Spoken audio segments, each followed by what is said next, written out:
नाजरीन, आपको आगाह करें चीचावतनी से, जहां हमारे ब्यूरो चीफ मोहम्मद अबूबकर खान बलोच के मुताबिक चीचावतनी थाना गाजियाबाद में डीपीओ साहिवाल ने खुली कचहरी में आने वाले शहरियों के मसाइल सुने और दरखास्तों पर मुकदमात के इंदराज का हुक्म जारी किया।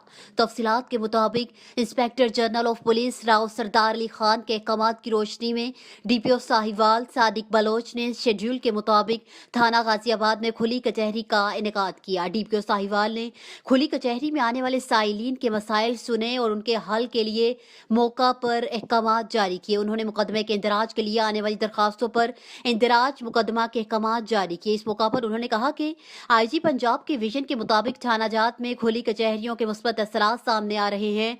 अलावा डीपीओ साहिवाल सादिक बलोच ने थाने के जेर तफ्तीश संगीन मुकदमात के तफ्तीशी ऑफिसर्स और मुद्दयान को तलब करके समाअत किया और मुकदमे को जल्द अज जल्द हकाइक पर यकसू करने की हदायत की। जबकि इस मौका पर DSP investigation Mukhtar Ahmad, SHO थाना गाजियाबाद भी मौजूद थे।